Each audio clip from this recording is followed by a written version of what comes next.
Morning, কেমন আছেন? তো আজকে জামা কাপড়টা আগেই কেচে নিয়েছি, নিয়ে ছাদে মিলে এসে তারপরে ঘর মুছেছি, তারপরে চান করলাম।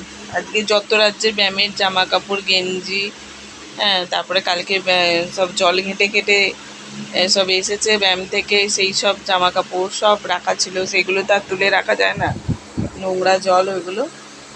তো যাই হোক, ওগুলো সব কেচে দিয়েছিলাম আজকে, ওই জন্য একটু দেরি হলো। তো এখন এই যে বিছানাটা গুছিয়ে নেব, নিয়ে মাথা ব্যথাগুলো ভালো করে আঁচড়ে তারপরে বিছানাটা গুছিয়ে নিয়ে তারপরে 9:30টায় মেয়েতে বেরাবো স্কুলে ছেলেদের আনতে। তো চলুন মাথাটা আঁচড়ে নিই। তো দেখুন বন্ধুরা, সাজাগোজা হয়ে গেছে, সিঁদুরটা পরতে বাকি আছে আর কানেরটা। তো এই ছেলেকে রেনকোটটা দিইনি, এখন রেনকোটটা নিয়ে যায়। ওয়েদার তো বলা যায় না, কখন ঝরঝর করে বৃষ্টি, আর 11টার পর থেকে তো বেশি, কি বলবো। তো আজকে ছেলেদের ব্যায়ামের বললাম, তো এগুলো কেচে দিয়েছি।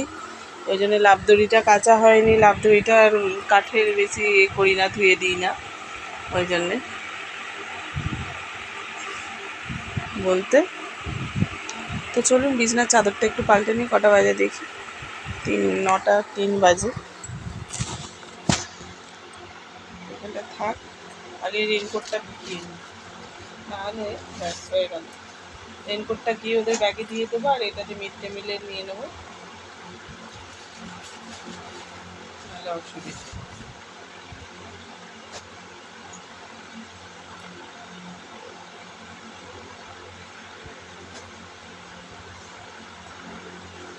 ওদের ব্যাগেই থাকে, কালকে ব্যায়ামে নিয়ে গেছিলাম, আবার যদি ছটছট করে বৃষ্টি এসে যায় ব্যাস হয়ে যাবে, ওই জন্যে ব্যায়ামে নিয়ে গেছিলাম। এখন নিয়ে যাচ্ছি স্কুলে। আমার ছাতাটা তো ব্যাগেই থাকে সবসময়।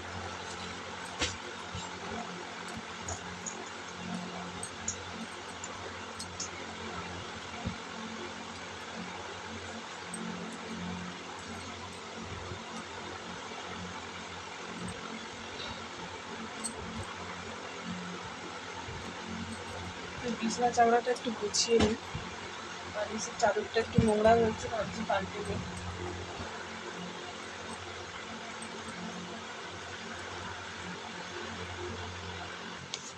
তো বন্ধুরা, পুরো চাদরটা তুলে নিই, আজকের চাদরটা তুলেছি, তুলে এবার বিছনাটা পেতে নেবো, তারপর আবার ওদিকটা গুছিয়ে আবার এদিকটা পেতে নেবো, তাহলে তাড়াতাড়ি হয়ে যাবে। সোনার চাদরটা একদিন তুলে কাজ কেচে নেবো, তাহলেই হয়ে যাবে। আর একটা বিছানা তুলতে গেলে বুঝতেই পারছেন কতটা এই করতে হয়, পরিশ্রম করতে হয়। আগে বোকা ছিলাম, নামিয়ে নামিয়ে সব করতাম, আবার নামিয়ে নামিয়ে টেনে টেনে তুলতাম। তো এখন আর সেটা করি না বন্ধুরা।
তো বিছনা ঝেড়ে ঝেড়ে টান টান করে দেবো ঝাঁটা দিয়ে।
বন্ধুরা তাড়াতাড়ি করে বিছানার চাদরটা পেতে নিই। তো বন্ধুরা মোটামুটি এই পাশটা চাদরটা পাতলেই হয়ে যাবে, সব গোছানো হয়ে গেছে। আমি আগে টেকনিকটা জানতাম না। আর মা বলেছে সব নাবাবি কেন, এক ধার দিয়ে পাতবি এক ধার দিয়ে গোছাবি, তা তাড়াতাড়ি হয়ে যাবে জিনিসটা।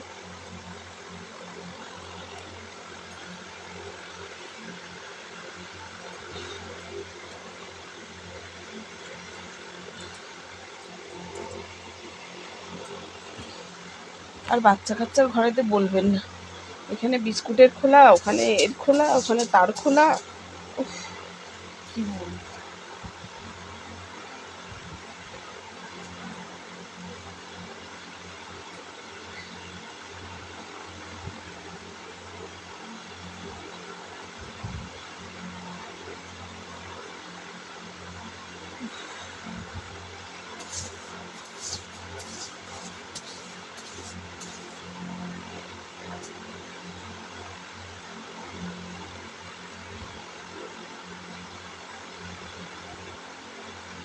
তাড়াতাড়ি পাতাও হয়ে গেল।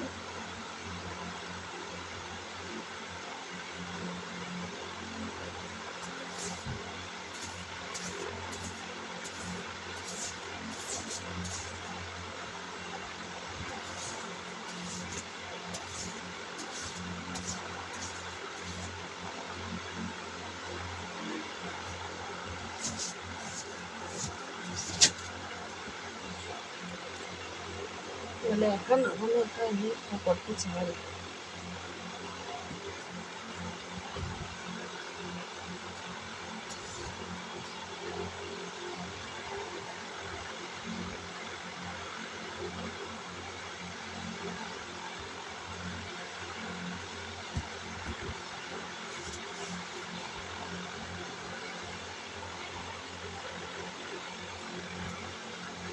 সেগুলো টানটানো হয়ে গেল।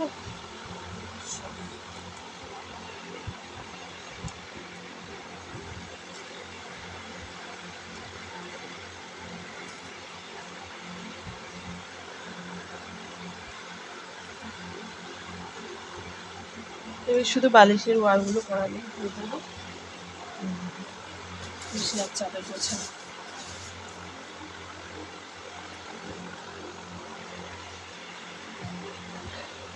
এবার আন্টি আসে এ আসে তো সবসময় বিছানার চাদরটা যে একটুখানি ভাবছি খুলে রাখবো, সেটা হয় না। আন্টি আসবে এ আসবে, নোংরা পায়ে ঠায়, এবার বাচ্চারা একটা বিছানায় কিছু করুক যাই করুক, কুড়িয়ে খেলুক,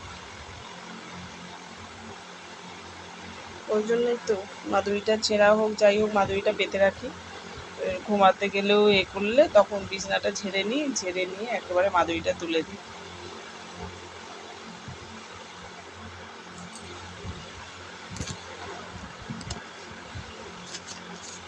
এখন বাজে 9:26।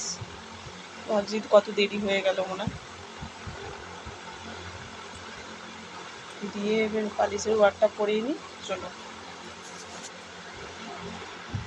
তো দেখুন বন্ধুরা এই সুযোগে সিল্কটা আর কানেরটা পরে নিয়েছি, তো বালিশের ওয়ারটা পাল্টে নেব, চলুন।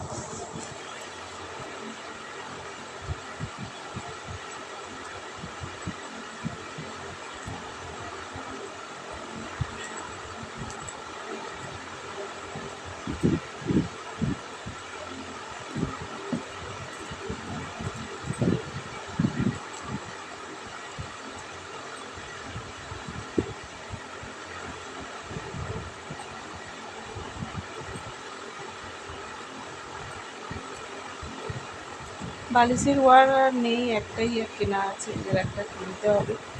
বিছানার চাদরও তাই, বিছানার চাদর ভাবছি এবার পুজোর সময় একটা সেট কিনবো, কাকিমার দোকান থেকেই কিনবো।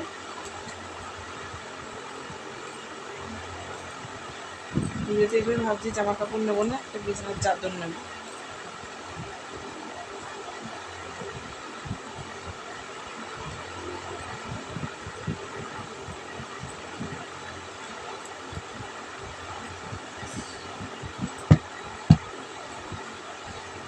বালিশের ওয়ার একটা পরানো হয়ে গেল।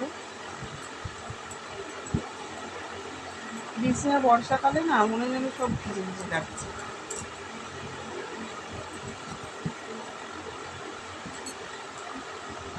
কিন্তু শুকনো খটখটের জিনিসকেও ভিজে চপচপ করছে। বালিশের ওয়ারটা কিন্তু ছিঁড়ে গেছে,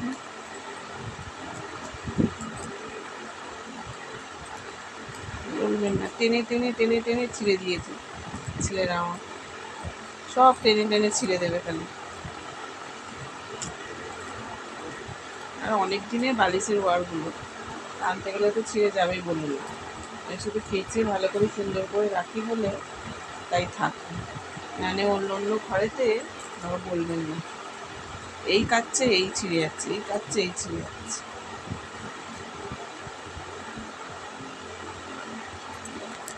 তো ঠিক আছে বন্ধুরা, বালিশের ওয়ারটা পরিয়ে নিই, তারপরে আবার আপনাদের সাথে কথা হবে। তো বন্ধুটা এসে গেছে, বন্ধুরা স্কুলে যাওয়া বলে, তো এখন রেখে দিচ্ছি বন্ধুরা, টাটা।